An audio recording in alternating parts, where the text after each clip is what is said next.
So I don't know what time I started. I just came down and started because if I don't just get to it, I will never get around to it. So I practically done the whole top. Um, I just need to wash in those corner things there, right? That's all I need to clean inside. So it's pretty much done, prepped on the top. So now I'm gonna do the bottom, and that's what I wanted to show. Look at how clean the bottom is. There's practically nothing wrong with it. It's just the edges. You can see the edges there and on the top. But other than that, it's in great shape. Really, really good shape. Yeah, really, really great shape. And I was also thinking for these to put a gasket here because there was a lot of junk inside here. And then I thought to myself, wait a minute. I checked the hole where it's mounted here, and that's actually where all the crud came in. So it didn't come in from around here. It came in from this hole here. So putting a gasket here really wouldn't help anything. Kind of a bummer. At least I don't have to change those. Those are fucking expensive. Fucking expensive. Holy shit. Yeah, so I'm getting it done. I'll finish off the bottom, and then maybe tomorrow I'll take it outside and wash it as best I can with warm water and soap, or hot water and soap. And I'll bring it back inside and set it on top of the stove to dry out. And once I feel that it's hot enough, I'll start painting it. And then that'll be done. And then next, once that's painted, I'll move on to the rollers, polish them. Once they're polished, I'll press the bearings back in. Maybe I'll assemble them. Maybe, I don't know. When I took the gear to Roulemont bearing, they said there's a lot of life on the gear, so that means that those gears have a lot of life left on them.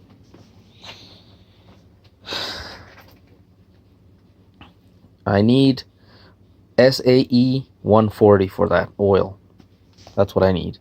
And Amsoil sells SAE 140. So when I found that out today, it was around 4:30. So what's it called? The guy in Bertrand there, I forget his name, Frigo. They closed. So on Monday, I'll call them up and I'll order. It comes in a kind of a packet kind of thing. The Amsoil, I think they sell it as 75W40 or 75 SAE40 or some shit like that. And I'll have to buy the gasket for it as well. So, I told the guy at Roulemont Bearing, I'm already here. I already opened it up. I might as well go ahead and change the oil. So that's what I'm going to do. So that I'll never have to touch that again. I will never touch that again. But at least I know that it'll be in great working condition. So once I do that, then I'll paint it. I'm going to paint it white. The same color as the machine. That's what I'm going to do. Paint it white. I was going to paint it a different color, but I don't want to buy more paint. So I'm going to paint that white. I still have red paint, so I'll use the red paint on the police and whatever, and on the other things, and go from there.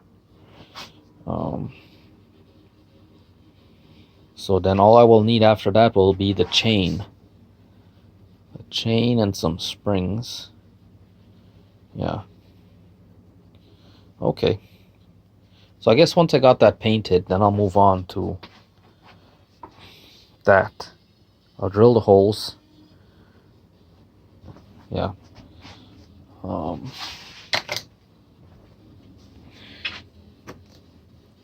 I took one of these off. I took the old one off, and I'll just use one of these.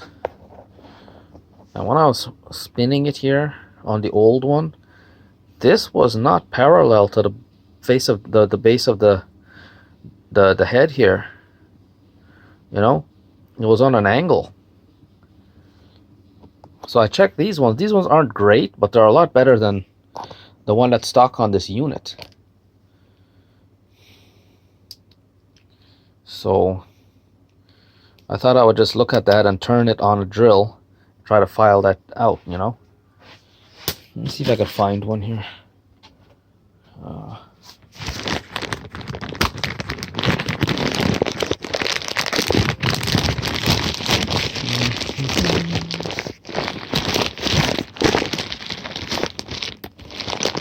Where did I put it? Oh, there's one. Where's the other one?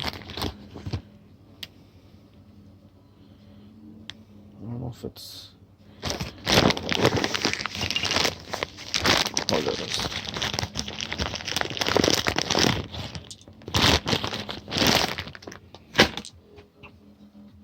See? See the angle? Holy fuck. That's crazy. How the fuck did they get this to work?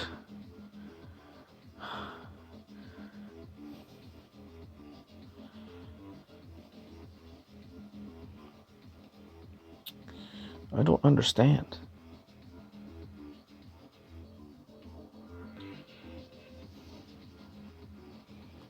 I guess this was a replacement they bought from China. Because if you notice, this one is a lot bigger than this one. And I think this was an original. Because this one I didn't strip the head, but this one I did. Yeah, I think this is a Chinese piece of junk. And this one is the original. Because this one's 1/2 inch. This is 5/8? No. One of these, this is bigger. I don't remember by how much. Not 1/2 inch. 5/8. 9/16. I think it's 9/16. This one. This is the one that was on the final press.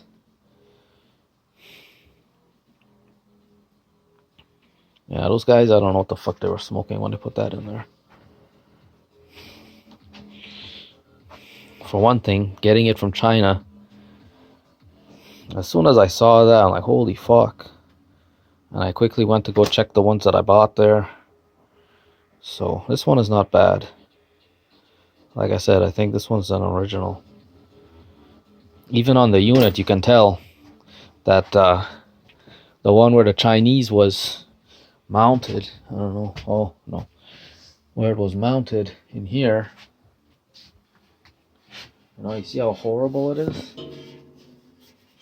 See how it's mangled in there, and you know,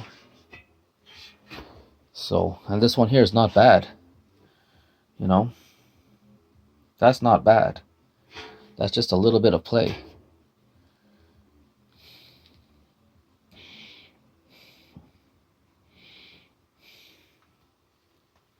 Anyway,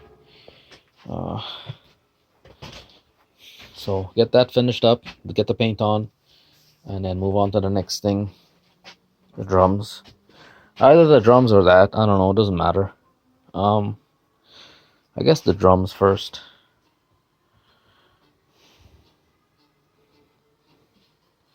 And I'm gonna have to cut more material because it's missing a few guards on there. Yeah, and I talked to the guy at Roulemont Bearing, and he told me that there's a material even harder than Teflon, but it's not. It's still a plastic. It's UMFW or something like that. So I might think about using it. I don't know if I want to say this here. I don't think I will say this here. But there's a reason why I don't want to use a Teflon there. The Teflon's too soft against the barrel. And the end of it gets paper thin. So you can imagine what'll happen. I think that's about as much as I'll say. So, you know.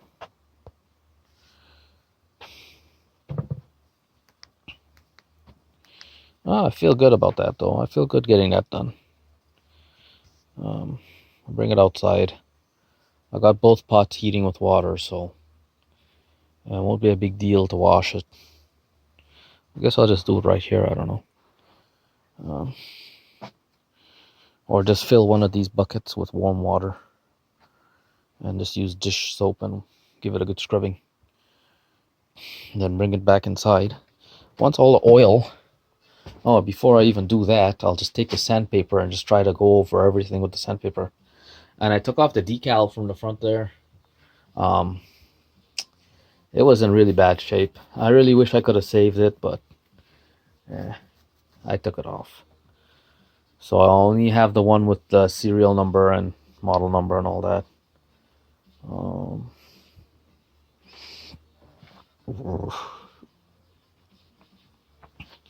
Yeah, and I put this over here so I wasn't kicking it around.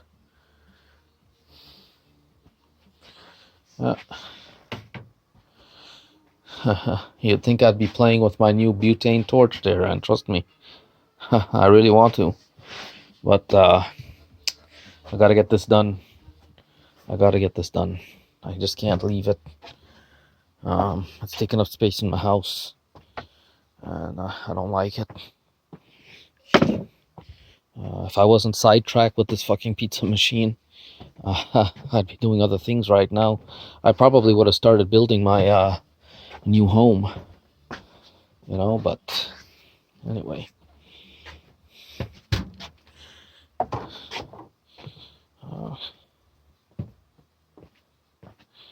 It doesn't feel like a Saturday, but it is. Yep. So there's still a tiny bit of play in the rear end. When I go for a ride, I'll see. But it's not a serious problem. I'm glad I took it off just because of the idler pulley. Oh yeah, really glad. I hope I don't forget to get the 3/8 with the shank at 3/4, I think. 3/4 inch shank.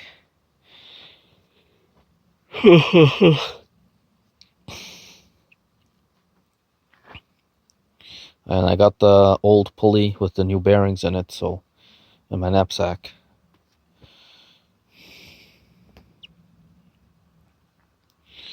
Yep. It wasn't such a bad day. I wish I had more meat in the fridge. One thing I'm doing that I'm regretting right now is that I have a pot full of bone broth, and I cooked it specifically because I want it, and I want to make soup. I'm just not getting around to doing it. Fuck. I don't want it to sit there and spoil.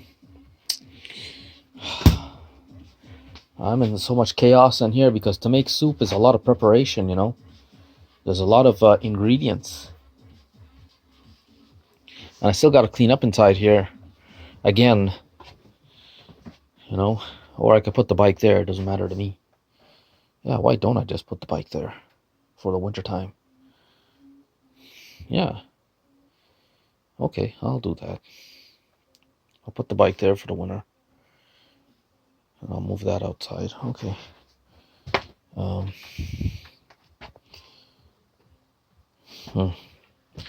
The thing is, if I start assembling that now, it's going to get very fucking heavy. Maybe I should look for a blanket, paint it and let it dry, and then look for a blanket and wrap it in a blanket. Or that sleeping bag over there. I can use that. just for storage and protection. I left the 2 barrels here just in case I need them. So I'll take my bike for a few rides. And if I find that everything's working fine, then I will take the barrels and put them in the back again.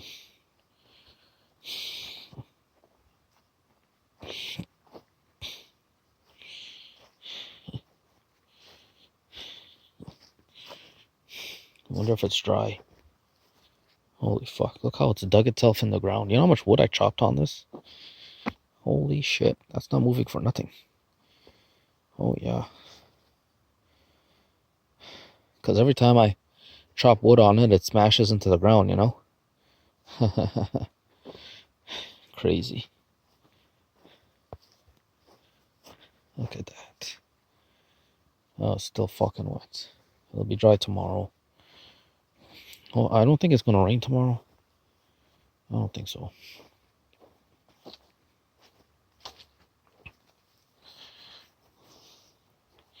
And I was thinking this stuff here, and when I was cleaning by Peter's house there, they had some sort of a kind of leafy, long leafy, slender leafy thing. And I was trying to mulch it with my mower there, and it kept wrapping around the blade and clogging because it was so hard to cut through, you know. And I thought to myself, hey, that stuff would be great to mix in clay and to make a structure with.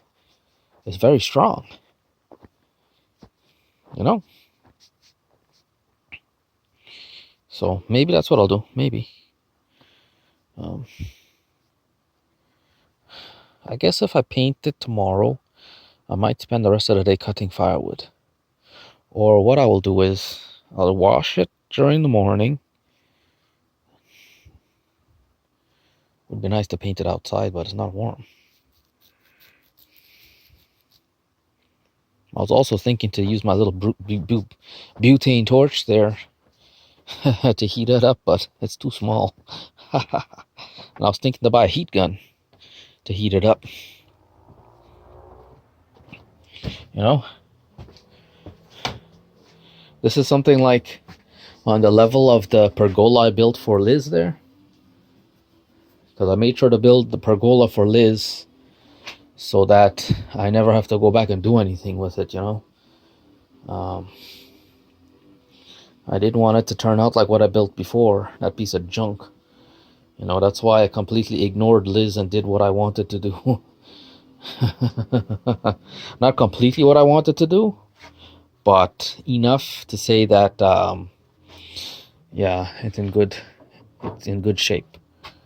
So, yeah. But man, that butane torch is so much fun. That thing is so cool. I registered it too. I think when you register it, you get 2 years warranty. 2 years warranty. And with this butane torch too, when you go to solder and whatever, you don't have to be careful about pressing on the tip. And the thing with this is that now, when this lighter runs out, I could just use this. You know? I could just use this. Holy shit. The only problem is that they specifically say in the instruction manual here, they specifically say, yeah, right there, you have to use a highly refined butane. You cannot use just regular butane. So the next bottle of butane I buy, I saw on Amazon they have one that's 5 times refined, because this one does not say how much it's been refined.